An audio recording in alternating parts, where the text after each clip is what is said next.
Saudara-saudara yang terkasih, bagaimana kabar hari ini? Salam jumpa dengan Safari atau Sapaan Rohani Immanuel. Pada saat ini, mari kita sejenak mendengarkan kabar baik dari 1 Korintus 1 ayat 27 sampai dengan 29. Yang demikian firman Tuhan. Tetapi apa yang bodoh bagi dunia dipilih Allah untuk memalukan orang-orang yang berhikmat, dan apa yang lemah bagi dunia dipilih Allah untuk memalukan apa yang kuat, dan apa yang tidak terpandang dan yang hina bagi dunia dipilih Allah. Bahkan apa yang tidak berarti dipilih Allah untuk meniadakan apa yang berarti, supaya jangan ada seorang manusia pun yang memegahkan diri di hadapan Allah. Bapak yang terkasih dalam Tuhan Yesus Kristus, supaya hati dan pikiran kita diterangi oleh Roh Kudus, sehingga kita dalam memahami firman Tuhan bisa dengan baik karena pertolongan Roh Kudus. Oleh karena itu mari kita berdoa memohon pertolongan Roh Kudus untuk memampukan memahami hikmat Allah. Mari kita berdoa. Bapa kami yang ada di surga, kami hadir ke hadirat-Mu ya Allah, melalui sapaan Safari pada saat ini. Kiranya Tuhan fokuskan kami ya Tuhan, hati dan pikiran kami untuk kami memusatkan diri kami ke hadirat-Mu melalui firman-Mu ya Tuhan. Yalah Tuhan berfirman ke atas kami dan kami siap mendengarkan. Jauhkan dari mara bahaya dan godaan, di dalam Tuhan Yesus kami berdoa. Amin. Renungan kita pada saat ini diberi judul "Di tangan yang tepat, sepah yang dibuang akan menjadi berguna".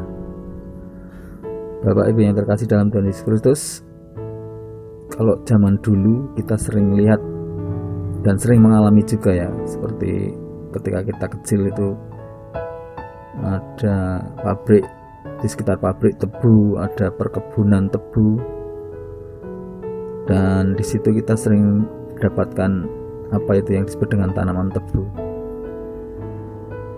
yang bisa menghasilkan buah yang manis, yang dipotong-potong kecil-kecil kemudian kita kunyah. Ada ros-rosnya seperti bambu, tapi kita harus memotong, harus kita kupas-kupas, kemudian kita potong kecil-kecil baru kita kunyah, dan rasanya manis sekali. Bapak yang terkasih dalam Tuhan Yesus Kristus, ketika kita memotong sebatang tebu kemudian menjadi seukuran jari yang telunjuk yang kecil-kecil, setelah itu kita mengunyah dan rasa manis, nikmat dan segar memenuhi mulut kita.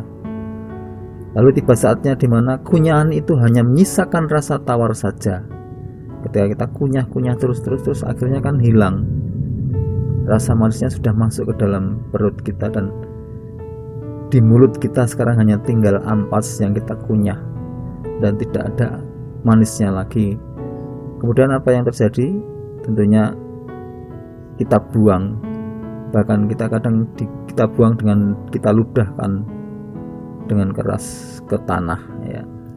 Karena sudah tidak ada rasa manisnya, kemudian dibuang dengan seenaknya. Benda yang sudah tak berdaya, tak bermanfaat dan tak berguna yang kita buang, itulah yang kita sebut dengan sepah. Kita sering menggambarkan hidup yang sudah tidak berguna sebagai sepah. Memang benar, jika sudah tidak berguna pasti dibuang. Tapi lihatlah, pada sebuah pabrik pengolahan tebu menjadi gula, sepah tebu yang dibuang begitu saja dikumpulkan oleh beberapa orang yang bisa memanfaatkannya untuk bahan dasar spiritus, kosmetik dan lainnya. Ternyata memang meskipun sudah menjadi ampas, kalau di tangan yang tepat, sepah yang dibuang akan menjadi berguna. Oleh karena itu, di saat ini melalui firman Tuhan di 1 Korintus 1 ayat 27 sampai 29 kita diingatkan dan diberi ajaran oleh Tuhan untuk jangan lagi merasa kecewa Bila saat ini kita merasa dihempaskan, dibuang, dan disingkirkan, janganlah bersedih dan putus asa. Manakala saat ini kita merasa tertolak dan terbuang, mungkin mereka benar telah menghempaskan kita, karena kita tak bisa lagi memberi rasa manis yang mereka butuhkan. Tetapi ingat bahwa di tangan Tuhan yang penuh kasih, sampah seperti diri kita ini bisa dijadikan lebih berarti dari sekedar manisnya gula. Bapak Ibu yang terkasih dalam Tuhan Yesus Kristus, bila saat ini kita merasa terbuang seperti sepah, marilah kita bersama-sama bersyukur, mengucapkan syukur kehadirat Tuhan yang punya rasa kasih yang tinggi, yang mendalam. Kita punya Tuhan yang penuh kasih, karena sesungguhnya Tuhan sedang memilih kita. Kita akan ditempatkan di tempat yang lebih tinggi, lebih mulia dari sebelumnya. Apa yang tidak terpandang dan yang hina bagi dunia dipilih Tuhan. Bahkan apa yang tidak berarti menurut dunia, itu justrulah itu yang dipilih Tuhan. Kita mengingat 1 Korintus 1 ayat 27-29. Tetapi apa yang bodoh bagi dunia dipilih Allah untuk memalukan orang-orang berhikmat, dan apa yang lemah bagi dunia dipilih Allah untuk memalukan apa yang kuat, dan apa yang tidak terpandang dan yang hina bagi dunia dipilih Allah. Bahkan apa yang tidak berarti dipilih Allah untuk meniadakan apa yang berarti.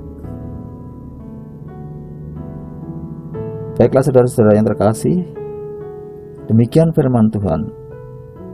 Tuhan memberkati kita semua.